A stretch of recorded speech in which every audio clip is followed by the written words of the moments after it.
नमस्कार दोस्तों, आप सभी का हमारे यूट्यूब चैनल रोजगार एंटरटेनमेंट में स्वागत है। दोस्तों, आज हम पढ़ने वाले हैं आरपीएफ कांस्टेबल का प्रीवियस ईयर का पेपर हम सॉल्व करने वाले हैं। तो सबसे पहला क्वेश्चन हमारा देखिए है, ये जीएस का, हम जीएस जो है सॉल्व करने वाले हैं। तो जीएस का ये देखिए पहला क्वेश्चन है। पहला क्वेश्चन हमारा है जनरल अवेयरनेस का, ठीक है। तो आईआईटी बॉम्बे के शोधकर्ता ने अपशिष्ट प्लास्टिक पॉलीमर को डैश डैश के माध्यम से यांत्रिक रूप से पुनर्चक्रित करने के लिए गोल्ड डीएन नामक एक उपकरण विकसित किया है, जिसका नाम क्या है? तो ऑप्शन नंबर 1 है गलित मिश्रण, ऑप्शन नंबर 2 है उत्पात अपघटन, ऑप्शन नंबर 3 आपका है श्रेडिंग, ऑप्शन नंबर 4 है संपीड़न। तो यहाँ से हमारा राइट आंसर हो जाएगा ऑप्शन नंबर ए, गलित मिश्रण, ठीक है। अगले क्वेश्चन पर चलते हैं। अगला क्वेश्चन हमारा है क्वेश्चन नंबर 72 है, ये देखिए प्रीवियस ईयर पेपर का। खेलो इंडिया पैरा गेम्स KIPG 2023 का कौन सा संस्करण दिसंबर 2023 में नई दिल्ली में आयोजित किया गया था? नंबर 1 है उद्घाटनात्मक, नंबर 2 है पांचवा, नंबर 3 है छठा और नंबर 4 आपका है दूसरा, ठीक है।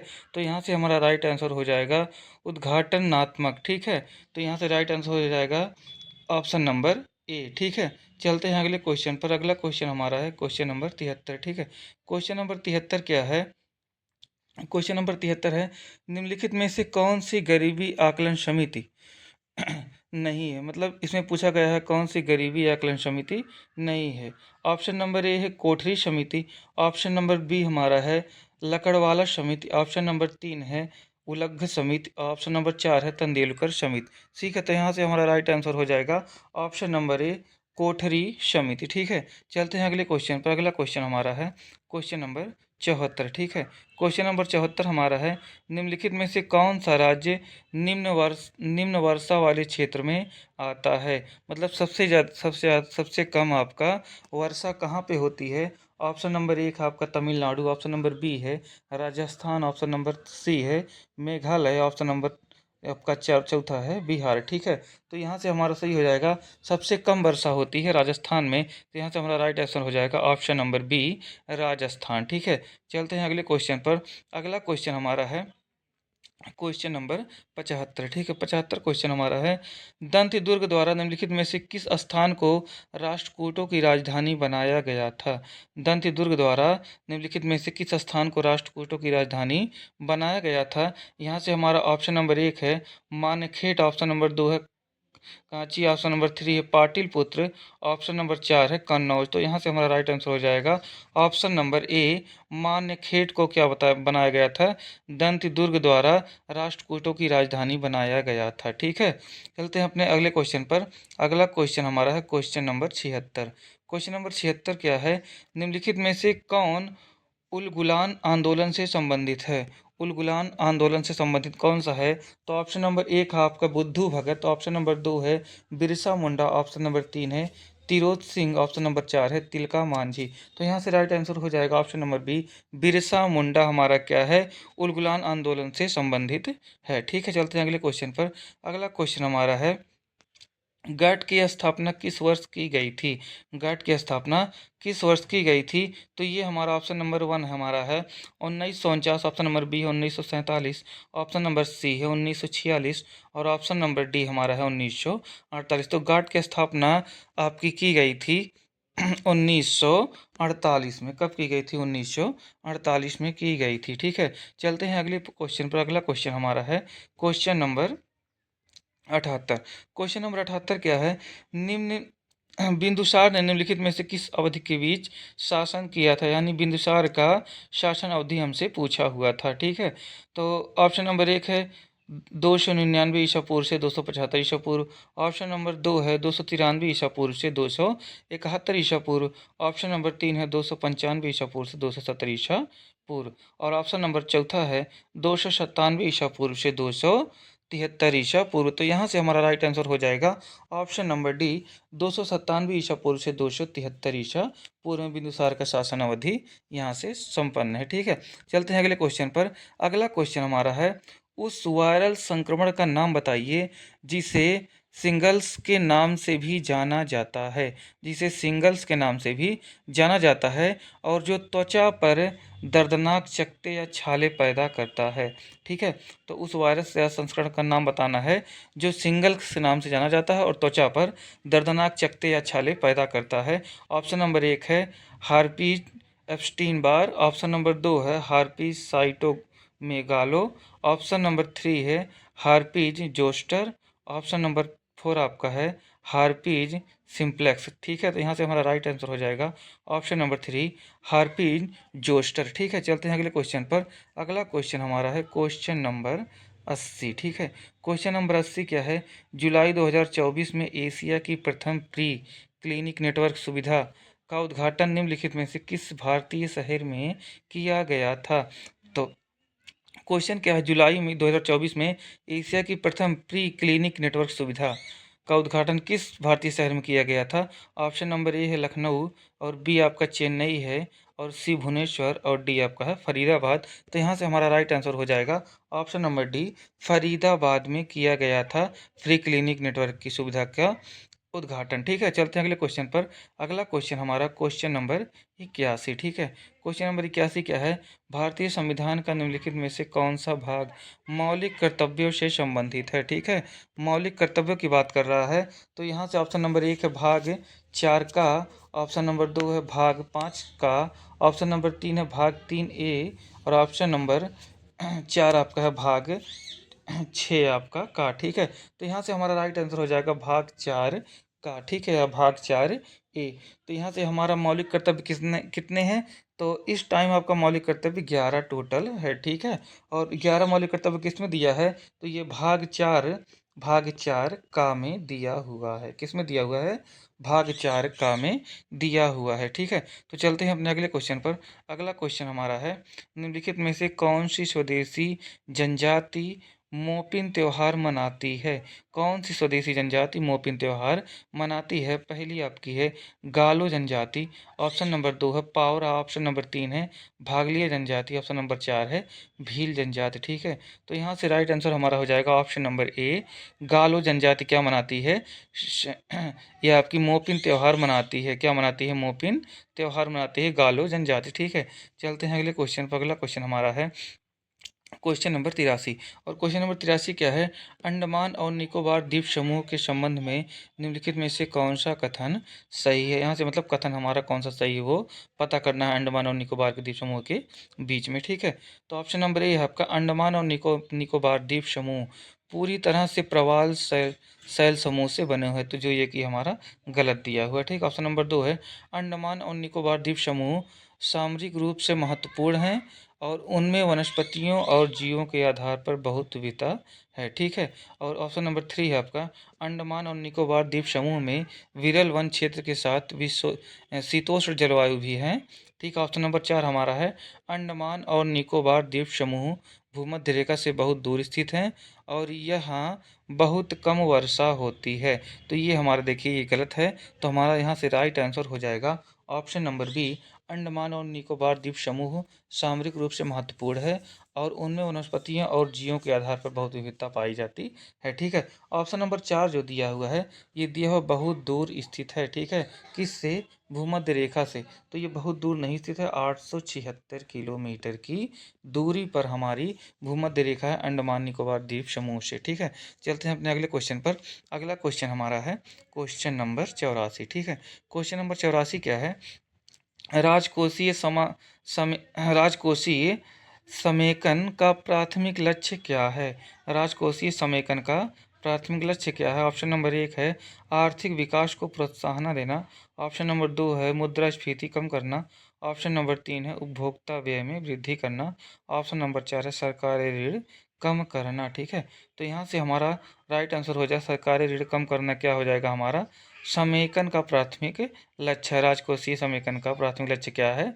सरकारी ऋण कम करना। ठीक है, चलते हैं अपने अगले क्वेश्चन पर। अगला क्वेश्चन हमारा है निम्नलिखित में से कौन सा एक विदेशी बैंक है? ठीक है, फॉरेन बैंक की बात कर रहा है कि इनमें से कौन सा एक फॉरेन बैंक है? तो हमारा बीएनपी पारिबास ऑप्शन नंबर ए है, ऑप्शन नंबर 2 है एक्सिस बैंक, ऑप्शन नंबर 3 है HDFC बैंक, ऑप्शन नंबर 4 है केनरा बैंक। ठीक है, तो यहाँ से हमारा BNP जो है पारि जो है BNP पारिबास जो है ये हमारा क्या हो जाएगा, एक फॉरेन बैंक हो जाएगा, और सब क्या हो जाएंगे, ये सब हमारे भारतीय बैंक हो जाएंगे। ठीक है, चलते हैं अपने अगले क्वेश्चन पर। अगला क्वेश्चन हमारा है क्वेश्चन नंबर 86। देखिए, RPF कांस्टेबल में आपको सेम यही क्वेश्चन देखने को मिलेंगे। ठीक है, ऐसे ही थोड़ा हल्का मॉडरेट पेपर आपका आएगा। ठीक है, GS का। तो 86वां क्वेश्चन हमारा है, प्राथमिक एमीन को किस ब्रंस्टेड अम्ल के साथ उपचरित करके डाइओजोनियम लवण बनाता है। ठीक है, ऑप्शन नंबर 1 है क्लोरस अम्ल, ऑप्शन नंबर 2 है नाइट्रस अम्ल, ऑप्शन नंबर 3 है फास्फोरस अम्ल, ऑप्शन नंबर 4 है सल्फ्यूरस अम्ल। ठीक है, तो यहाँ से राइट आंसर हमारा हो जाएगा ऑप्शन नंबर बी, नाइट्रस अम्ल। ठीक है, चलते हैं अगले क्वेश्चन पर। अगला क्वेश्चन हमारा है क्वेश्चन नंबर 87। निम्नलिखित में से किस राज्य में बहुआयामी गरीबों का प्रतिशत अधिक है, मतलब सबसे ज़्यादा गरीबों का प्रतिशत किस राज्य में अधिक है। तो यहाँ से आपका ऑप्शन नंबर ए है मध्य प्रदेश, ऑप्शन नंबर 2 है Bihar, option number 3 Uttar Pradesh, option number 4 Jharkhand. ठीक है, तो यहाँ से राइट आंसर हो जाएगा ऑप्शन नंबर 2, बिहार में सबसे ज़्यादा गरीबों की प्रतिशतता अधिक है। ठीक है, चलते हैं अपने अगले क्वेश्चन पर। अगला क्वेश्चन हमारा है, भारत में सूक्ष्म वित्त संस्थानों के सामने निम्नलिखित में से कौन सी महत्वपूर्ण चुनौती है। भारत में सूक्ष्म वित्त मतलब सबसे छोटी जो है वित्त संस्था, ठीक है, उसके बारे में बात किया गया है। तो ऑप्शन नंबर 1 आपका है अंतर्राष्ट्रीय दानदाताओं से धन की अत्यधिक आपूर्ति, ऑप्शन नंबर 2 है ऋणदाताओं द्वारा उच्च पुनर्भुगतान दर, ऑप्शन नंबर 3 है ग्रामीण आबादी में रुचि की कमी, ऑप्शन नंबर 4 है परिचालन लचीलेपन को प्रभावित करने वाले विनियामक परिवर्तन। ठीक है, तो यहाँ से राइट आंसर हमारा हो जाएगा ऑप्शन नंबर डी, परिचालन लचीलेपन को प्रभावित करने वाले विनियामक परिवर्तन। ठीक है, चलते हैं अपने अगले क्वेश्चन पर। अगला क्वेश्चन हमारा है क्वेश्चन नंबर 89। निम्नलिखित में से किस महिला समाज सुधारक ने पूना में घर पर ही शिक्षा प्राप्त की तथा स्त्री पुरुष तुलना नामक पुस्तक प्रकाशित की। मतलब यहाँ पूछा हुआ है कि वह कौन सी महिला है जो समाज सुधारक में पूना में घर पर ही शिक्षा प्राप्त की तथा स्त्री पुरुष तुलना नामक पुस्तक प्रकाशित की। ठीक है, तो ऑप्शन नंबर 1 है सावित्री बाई, ऑप्शन नंबर 2 है फातिमा शेख, ऑप्शन नंबर 3 है बेगम रुकैया साख्यवत हुसैन, ऑप्शन नंबर 4 आपका ताराबाई शिंदे। तो यहाँ से राइट आंसर हो जाएगा ताराबाई शिंदे ने क्या किया था, स्त्री पुरुष तुलना नामक पुस्तक प्रकाशित किया था। ठीक है, चलते हैं अगले क्वेश्चन पर। अगला क्वेश्चन हमारा है क्वेश्चन नंबर 90। ठीक है, क्वेश्चन नंबर 90 क्या है, निम्नलिखित में से कौन सा युग भारतीय कैलेंडर के अनुसार ऋतुओं और महीने गलत है, मतलब ये कौन सा कैलेंडर जो गलत है भारतीय कैलेंडर के अनुसार ऋतुओं और महीने के लिए। ठीक है, तो ऑप्शन नंबर 1 है शरद अश्विनी कार्तिक, ऑप्शन नंबर 2 है वर्षा श्रवण भाद्र, ऑप्शन नंबर 3 है हेमंत माघ फाल्गुन। ठीक है, और ऑप्शन नंबर 4 है बसंत चैत बैसाख। तो यहाँ से राइट आंसर आपका हो जाएगा हेमंत माघ फाल्गुन। ठीक है, राइट आंसर हमारा हो जाएगा हेमंत। चलते हैं अगले क्वेश्चन पर। अगला क्वेश्चन हमारा है मार्च 2024 में भारत के निम्नलिखित में से किस शहर में भारतीय बागवानी अनुसंधान संस्थान IRHR का 3 दिवसीय राष्ट्रीय बागवानी मेला 2024 सतत विकास के लिए अगली पीढ़ी की प्रौद्योगिकी आधारित बागवानी थीम पर आयोजित किया गया था। ऑप्शन नंबर 1 आपका है हैदराबाद, ऑप्शन नंबर 2 है पणजी, ऑप्शन नंबर 3 है बेंगलुरु, और ऑप्शन नंबर 4 आपका शिलांग। ठीक है, तो यहाँ पूछा गया है कि किस शहर में भारतीय बागवानी अनुसंधान का 3 दिवसीय राष्ट्रीय बागवानी मेला का आयोजन किया गया था। तो ये हमारा हो जाएगा राइट आंसर हमारा हो जाएगा तो यहाँ से राइट आंसर हमारा हो जाएगा बेंगलुरु। ठीक है, चलते हैं अगले क्वेश्चन पर। अगला क्वेश्चन हमारा है क्वेश्चन नंबर 92। ठीक है, क्वेश्चन नंबर 92 क्या है, जिले के सभी अधीनस्थ न्यायालयों पर अपीलीय क्षेत्राधिकार प्राप्त होता है। मतलब किसके द्वारा जिले के सभी अधीनस्थ न्यायालयों पर अपीलीय अपीलीय क्षेत्राधिकार प्राप्त होता है? ऑप्शन नंबर ए है भारत के राष्ट्रपति, ऑप्शन नंबर 2 है भारत के प्रधानमंत्री, ऑप्शन नंबर 3 है जिला न्यायालय, ऑप्शन नंबर 4 है भारत के उपराष्ट्रपति। तो यहाँ से राइट आंसर हो जाएगा आपका ऑप्शन नंबर 3, जिला न्यायालय द्वारा जिला न्यायालय को जिले के सभी अधीनस्थ न्यायालयों पर अपीलीय क्षेत्र अधिकार प्राप्त होता है। ठीक है, चलते हैं अगले क्वेश्चन पर। अगला क्वेश्चन हमारा है क्वेश्चन नंबर 93। ठीक है, क्वेश्चन नंबर 93 क्या है? भारत में राजनीतिक व्यवस्था की मुख्य विशेषताओं के बारे में निम्नलिखित में से कौन सा कथन सही है? नंबर 1 है यह एक लोकतांत्रिक गणराज्य है, और दूसरा है यह सांसदीय शासन प्रणाली है, और तीसरा सर्वोच्च शक्ति भारत की जनता में निहित है, यहाँ एक एकीकृत सत्ता का प्रावधान है। ठीक है, तो यहाँ से क्या सही हो जाएगा हमारा? तो यहाँ से सही हो जाएगा आपका पहला, दूसरा और तीसरा। ठीक है, तो सबसे पहले आपका कौन सा कथन आएगा? तो सबसे पहले पहला, दूसरा, तीसरा यहाँ से आपका सही हो जाएगा। कौन कौन सा सही होगा? पहला, दूसरा और तीसरा। और ये जो है यह एक एकीकृत सत्ता का प्रावधान है, ये हमारा गलत हो जाएगा। ठीक है, तो चलते हैं अगले क्वेश्चन पर। अगला क्वेश्चन हमारा है क्वेश्चन नंबर 94। ठीक है, इसको देखिए, सुमेलित करना है समूह 1 को समूह 2 से। ठीक है, समूह 1 को समूह 2 से सुमेलित करना है, जो कि दिया हुआ है नाथ मुनि। ठीक है, और समूह यहाँ पे देखिए दिया हुआ समूह 1 में नाथ मुनि, शंकराचार्य, और सी है रामानुजाचार्य, और डी है निम्बकाचार्य। ठीक है, तो यहाँ से मिलाना है सनक संप्रदाय में, और श्री वैष्णव संप्रदाय में, और अद्वैतवाद संप्रदाय में, और विशिष्टाद्वैतवाद, मतलब कौन से मुनि किसके प्रवर्तक हैं, ये हमसे पूछा हुआ था। ठीक है, तो यहाँ से हम मिलाएंगे तो आपका हो जाएगा, देखिए पहला वाला जाएगा नाथी मुनि वाला, आपका चल जाएगा श्री वैष्णव संप्रदाय में। ठीक है, ये श्री वैष्णव संप्रदाय के संपादक थे। ठीक है, शंकराचार्य की बात की जाए तो ये चल जाएंगे आपके अद्वैतवाद में। ठीक है, ये अद्वैतवाद के प्रवर्तक थे। रामानुजा की बात की जाए तो ये आपके चले जाएंगे विशिष्टाद्वैतवाद में, और निम्बकाचार्य की बात की जाए तो ये आपके चले जाएंगे सनक संप्रदाय में। ठीक है, तो यहाँ से हमारा राइट आंसर हो जाएगा ऑप्शन नंबर ए। ठीक है, चलते हैं अगले क्वेश्चन पर। अगला क्वेश्चन हमारा है क्वेश्चन नंबर 95। क्वेश्चन नंबर 95 क्या है? तेल टैंकर एंडोटेज स्वीट पर कितने भारतीय चालक दल सदस्य मौजूद थे, जिसे अप्रैल 2023 में ईरानी अधिकारियों ने जब्त कर लिया था और अक्टूबर 2023 में रिहा कर दिया था? ठीक है, तो यहाँ से पूछा है कि कितने भारतीय चालक दल थे जो अप्रैल 2023 में ईरानी अधिकारियों द्वारा जब्त किए गए थे और अक्टूबर में रिहा कर दिए गए थे। तो यहाँ से पूछा हुआ था कि कितने लोग थे चालक में। ठीक है, 16 लोग, 26 लोग, 23 लोग या 20 लोग। तो यहाँ से राइट आंसर हो जाएगा 23 लोग वहाँ पे मौजूद थे, जिसे ईरानी अधिकारियों ने जब्त कर लिया था और अक्टूबर 2023 में रिहा कर दिया था। ठीक है, चलते हैं अगले क्वेश्चन पर। अगला क्वेश्चन हमारा 96। भारतीय संविधान का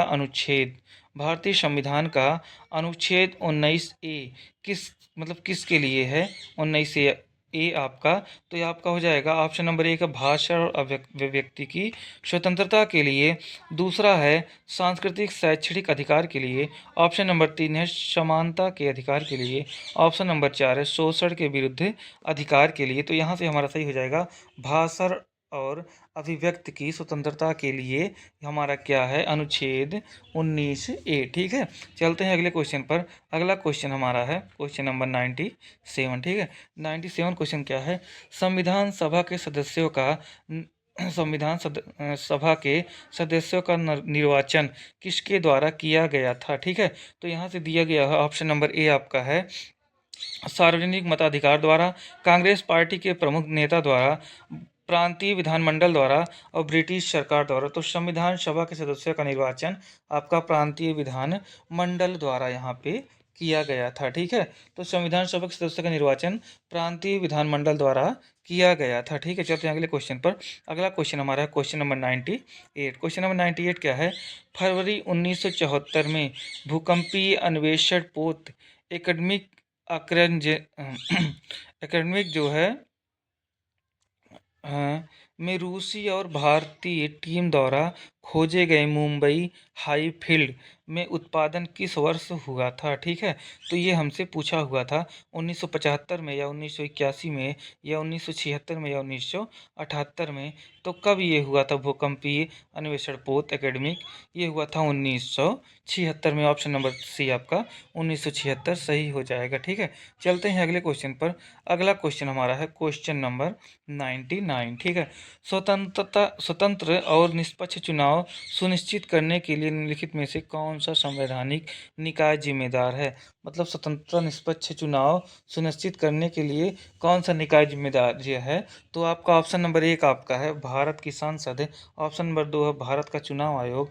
ऑप्शन नंबर तीन है भारत के राष्ट्रपति। ऑप्शन नंबर चार है भारत का सर्वोच्च न्यायालय। तो यहाँ से हमारा राइट आंसर हो जाएगा ऑप्शन नंबर दो, भारत का चुनाव आयोग क्या करता है? निष्पक्ष चुनाव सुनिश्चित करने के लिए संवैधानिक निकाय हमारा बना हुआ है। ठीक है, चलते हैं अगले क्वेश्चन पर। अगला क्वेश्चन हमारा है क्वेश्चन नंबर 100। ठीक है, ये 100वां क्वेश्चन हमारा है। इसके बाद 20 क्वेश्चन अभी और हैं। ठीक है, टोटल आपके आरपीएफ में 50 जीएस आएंगे, जिसमें से 6 से 7 क्वेश्चन आपका साइंस रहेगा और 4 से 5 क्वेश्चन आपका जो है करंट अफेयर रहेगा। ये सब मिलाकर टोटल 50 क्वेश्चन रहेंगे। ठीक है, तो अगला क्वेश्चन है क्वेश्चन नंबर 100। भारतीय नौसेना का आईएमटी त्रिलाट नामक त्रिपक्षीय अभ्यास किसके साथ संयुक्त रूप से आयोजित किया गया था? ऑप्शन नंबर एक है इजिप्ट और जिम्बाब्वे द्वारा। ऑप्शन नंबर दो है मोजाम्बिक और तंजानिया द्वारा। ऑप्शन नंबर तीन है सूडान और इथियोपिया द्वारा। ऑप्शन नंबर चार है नाइजीरिया और युगांडा द्वारा। तो यहाँ से राइट आंसर हो जाएगा ऑप्शन नंबर दो, मोजाम्बिक और तंजानिया द्वारा क्या किया गया था? भारतीय नौसेना आईएमटी त्रिसाल नामक त्रिपक्षीय अभ्यास से किया गया था। ठीक है, चलते हैं अगले क्वेश्चन पर। अगला क्वेश्चन हमारा है क्वेश्चन नंबर 101। भारत सरकार ने स्मार्ट सिटी मिशन को किस वर्ष शुरू किया था? 2016 में, 2018 में, 2017 में या 2015 में? तो यहाँ से राइट आंसर हो जाएगा 2015। भारत सरकार ने स्मार्ट सिटी मिशन को किस वर्ष शुरू किया था? तो 2015 में शुरू किया था। ठीक है, अगले क्वेश्चन पर। अगला क्वेश्चन हमारा है क्वेश्चन नंबर 102। ठीक है, तो 102वां क्वेश्चन हमारा है निम्नलिखित में से किसने त्रिपक्षीय संघर्ष में कन्नौज विजय के बाद गुर्जर प्रतिहार राजवंश की स्थापना की थी? ठीक है, गुर्जर प्रतिहार राजवंश की स्थापना किसने की थी त्रिपक्षीय संघर्ष कन्नौज के विजय के बाद? तो हमारा ऑप्शन नंबर एक है वत्सराज। ऑप्शन नंबर दो है मिहिर भोज। ऑप्शन नंबर तीन है नागभट्ट प्रथम। ऑप्शन नंबर चार है रामपाल ने। ठीक है, तो यहाँ से आपका राइट आंसर हो जाएगा ऑप्शन नंबर तीन, नागभट्ट ने जो है क्या किया था? ये हमारा गुर्जर प्रतिहार राजवंश की स्थापना की थी। ठीक है, चलते हैं अगले क्वेश्चन पर। अगला क्वेश्चन हमारा है क्वेश्चन नंबर 103। ठीक है, क्वेश्चन नंबर 103 क्या है? 2023 के लिए भ्रष्टाचार धारक 2023 के लिए भ्रष्टाचार धारक सूचकांक में भारत की रैंक क्या थी? ठीक है, 2023 में भ्रष्टाचार के मामले में भारत की रैंक क्या थी? 121वीं और 93, 83 या 111? तो यहाँ से हमारा राइट आंसर हो जाएगा ऑप्शन नंबर दो। आपका क्या हो जाएगा? 93। ठीक है, 93 रैंक क्या है भारत का भ्रष्टाचार सूचकांक में? भारत का रैंक है 93। चलते हैं अगले क्वेश्चन पर। अगला क्वेश्चन हमारा है 104वां। सदिश ए बराबर 3i plus 6j minus 2k और b बराबर 4i। ये तो हमारा ठीक है क्वेश्चन, इसको सॉल्व करना पड़ेगा। चलते हैं अगले क्वेश्चन पर। अगला क्वेश्चन हमारा है क्वेश्चन नंबर 105। क्वेश्चन नंबर 105 क्या है? प्रसिद्ध गायिका गिरिजा देवी जो अपनी ठुमरी प्रस्तुतियों के लिए जानी जाती हैं किस घराने से संबंधित हैं? ठीक है, मतलब गायिका गिरिजा देवी के बारे में बात किया गया है जो ठुमरी की प्रस्तुतियाँ हैं और इन्हें किस घराने से संबंधित हैं? तो ऑप्शन नंबर एक है जयपुर घराना। ऑप्शन नंबर दो है भिंडी बाजार घराना। ऑप्शन नंबर तीन है इंदौर घराना। ऑप्शन नंबर चार है बनारस घराना। तो हमारी गिरजा देवी जो हैं ये किस घराने से संबंधित है? बनारस घराने से संबंधित है। किस घराने से संबंधित है? बनारस घराने से संबंधित है। ठीक है, ये देखिए क्वेश्चन गलत लगाए हुए हैं। ठीक है, चलते हैं अगले क्वेश्चन पर। अगला क्वेश्चन हमारा है क्वेश्चन नंबर 106। ठीक है, 106 क्वेश्चन क्या है? भारतीय पैरा एथलेटिक्स सुमित अंतिल ने पेरिस 2024 पैरा ओलंपिक खेलों में किस स्पर्धा में स्वर्ण पदक जीता था? ठीक है। ऑप्शन नंबर 1 है पुरुषों की गोला फेंक में, ऑप्शन नंबर 2 है पुरुषों की ऊंची कूद में, ऑप्शन नंबर 3 है पुरुषों की भाला फेंक में और ऑप्शन नंबर 4 है पुरुषों की क्लब थ्रो में। ठीक है। तो यहाँ से राइट आंसर हो जाएगा आपका ऑप्शन नंबर सी, पुरुषों की भाला फेंक में क्या किया था 2024 में एथलेटिक्स में, ये क्या स्वर्ण पदक जीते हुए थे। ठीक है। चलते हैं अगले क्वेश्चन पर। अगला क्वेश्चन हमारा है क्वेश्चन नंबर 107। अप्रैल 2024 में वर्ल्ड फ्यूचर एनर्जी समिट का कौन सा संस्करण अबू धाबी में आयोजित किया गया था?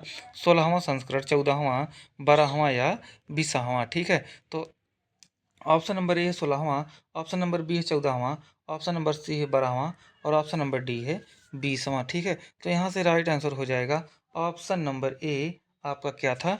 16वां संस्करण था। ठीक है। चलते हैं अगले क्वेश्चन पर। अगला क्वेश्चन हमारा है क्वेश्चन नंबर 108। क्वेश्चन नंबर 108 है जनगणना 2011 के अनुसार निम्नलिखित में से किस केंद्र शासित प्रदेश में जनसंख्या वृद्धि सबसे अधिक है? ठीक है। सबसे अधिक जनसंख्या वृद्धि किस केंद्र शासित प्रदेश में है? तो ऑप्शन नंबर 1 था लक्षद्वीप, ऑप्शन नंबर 2 था दमन और दीप, ऑप्शन नंबर 3 था पुदुचेरी और ऑप्शन नंबर 4 था दिल्ली। तो यहाँ से राइट आंसर हो जाएगा ऑप्शन नंबर 2, दमन और दीप। ठीक है। चलते हैं अगले क्वेश्चन पर। अगला क्वेश्चन हमारा है ममता बनर्जी द्वारा ऑल इंडिया तृणमूल कांग्रेस की स्थापना निम्नलिखित में से किस वर्ष की गई थी? ठीक है। यहाँ से तृणमूल कांग्रेस की स्थापना कब हुई थी ये हमसे पूछा गया था। ठीक है। तो ऑप्शन नंबर 1 आपका है 2003, ऑप्शन नंबर 2 है 1998, ऑप्शन नंबर 3 है 1995, ऑप्शन नंबर 4 है 2001। तो यहाँ से राइट आंसर हो जाएगा ऑप्शन नंबर 2, 1998 में इंडिया तृणमूल कांग्रेस की स्थापना ममता बनर्जी द्वारा की गई थी। ठीक है। चलते हैं अगले क्वेश्चन पर। अगला क्वेश्चन हमारा है 110वां क्वेश्चन है जुलाई 2024 में तेलंगाना के राज्यपाल नियुक्त किए गए जिष्णुदेव वर्मा भारत के किस राज्य के पूर्व उप मुख्यमंत्री थे? ठीक है। जो हमारे राज्यपाल नियुक्त किए गए थे तेलंगाना के 2024 में, वो किस राज्य के उप मुख्यमंत्री थे? ठीक है। तो ऑप्शन नंबर 1 है केरल के, ऑप्शन नंबर 2 है मध्य प्रदेश, ऑप्शन नंबर 3 है त्रिपुरा, ऑप्शन नंबर 4 है मिजोरम। तो यहाँ से राइट आंसर हो जाएगा ऑप्शन नंबर 3, त्रिपुरा राज्य के वो क्या थे उप मुख्यमंत्री थे। ठीक है। चलते हैं अगले क्वेश्चन पर। अगला क्वेश्चन हमारा है क्वेश्चन नंबर 111। ठीक है। 111वां क्वेश्चन है पल्लवी, अनुपल्लवी और मुक्ति ये स्वर जिन्हें सामूहिक रूप से पूर्वगा के नाम से जाना जाता है किस कर्नाटक संगीत शैली से संबंधित है? ऑप्शन नंबर 1 है वर्णम, ऑप्शन नंबर 2 है जावली, ऑप्शन नंबर 3 है गीतम, ऑप्शन नंबर 4 है शुलादी। तो यहाँ से राइट आंसर हो जाएगा ऑप्शन नंबर ए, वर्णम से ये संबंधित है। ठीक है। चलते हैं अगले क्वेश्चन पर।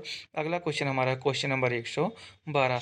112वां क्वेश्चन है शरीर में निम्नलिखित में से किस हार्मोन का अत्यधिक उत्पादन कुशिंग सिंड्रोम का कारण बनता है जिसके परिणाम स्वरूप वजन बढ़ता है और त्वचा पतली हो जाती है? ठीक है। तो ये कौन सा कारण हार्मोन्स का? तो ऑप्शन नंबर 1 है वैसोप्रेसिन, ऑप्शन नंबर 2 है एरिथ्रोपोएटिन, ऑप्शन नंबर 3 है मेलाटोनिन, ऑप्शन नंबर 4 है कार्टिसाल। तो यहाँ से राइट आंसर हो जाएगा ऑप्शन नंबर 4, कार्टिसाल वो हार्मोन्स है जिसके कारण अत्यधिक उत्पादन कुशिंग सिंड्रोम का कारण बनता है जिसके परिणाम स्वरूप वजन बढ़ता है और त्वचा पतली हो जाती है। ठीक है। चलते हैं अगले क्वेश्चन पर। अगला क्वेश्चन हमारा है क्वेश्चन नंबर 113। जून 2024 में निम्नलिखित में से किसे भारतीय भूवैज्ञानिक सर्वेक्षण जीएसआई का नया महानिदेशक नियुक्त किया गया था? ठीक है। ऑप्शन नंबर 1 है एल मुरुगन, ऑप्शन नंबर 2 है वीरेंद्र कुमार, ऑप्शन नंबर 3 है संजय बिहारी, ऑप्शन नंबर 4 है असित शाह। तो यहाँ से राइट आंसर हो जाएगा ऑप्शन नंबर 4, असित शाह द्वारा क्या किया गया था? इन्हें महानिदेशक नियुक्त किया गया था 2024 में जीएसआई का। ठीक है। भारतीय भूवैज्ञानिक सर्वेक्षण में। ठीक है।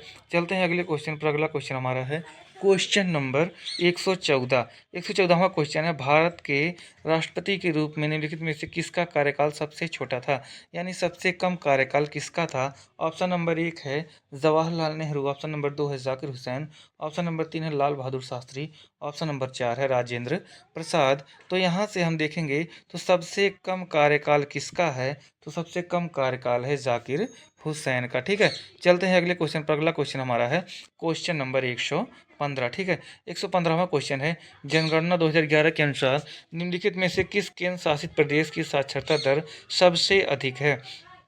यहाँ से पूछा गया है किस केंद्र शासित प्रदेश की साक्षरता दर सबसे अधिक है। बात की जाती है अगर राज्य की तो हमारा आता क्या, केरल, लेकिन पूछा गया है केंद्र शासित प्रदेश। तो ऑप्शन नंबर 1 है दमन एवं दीव, ऑप्शन नंबर 2 है पुदुचेरी, ऑप्शन नंबर 3 है चंडीगढ़, ऑप्शन नंबर 4 है दिल्ली। तो यहाँ से राइट आंसर हो जाएगा ऑप्शन नंबर ए, दमन एवं दीव की क्या है साक्षरता दर सबसे अधिक है। ठीक है, और राज्यों में किसका है, केरल का है। चलते हैं अगले क्वेश्चन, क्वेश्चन नंबर 116।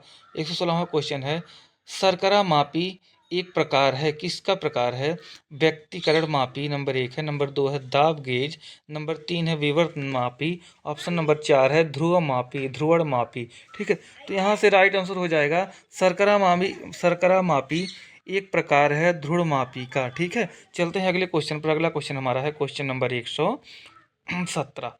तो 117वां क्वेश्चन हमारा है उच्च रक्तदाब कम करने के लिए उपयोग की जाने वाली एक इंडोल एल्केलाइज्ड औषधि रिस्प्रिन से प्राप्त की जाती है, मतलब किससे प्राप्त की जाती है। ऑप्शन नंबर 1 है राउलोफिया सरप्रेटिना, ऑप्शन नंबर 2 है डिचिडेलिस पुरप्यूरिया, ऑप्शन नंबर 3 है सिनकोना अपिसिनारम, ऑप्शन नंबर 4 है पैपेवर सोमनीफेरम। ठीक है, तो यहाँ से राइट आंसर हो जाएगा हमारा ऑप्शन नंबर 1 राउरोफिलिया सरपेंटिना। ठीक है, चलते हैं अगले क्वेश्चन पर। अगला क्वेश्चन हमारा है क्वेश्चन नंबर 118।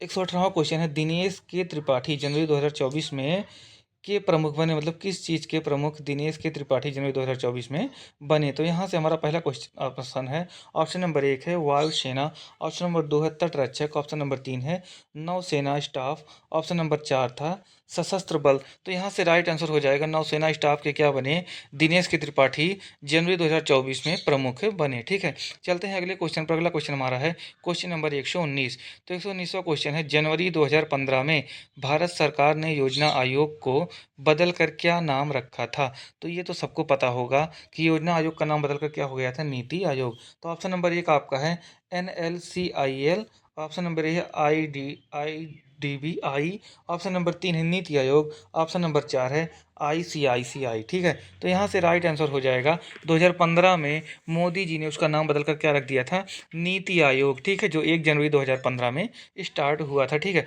अब चलते हैं अगले क्वेश्चन पर। अगला क्वेश्चन और लास्ट क्वेश्चन हमारा है क्वेश्चन नंबर 120। ठीक है, यही हमारा लास्ट क्वेश्चन है।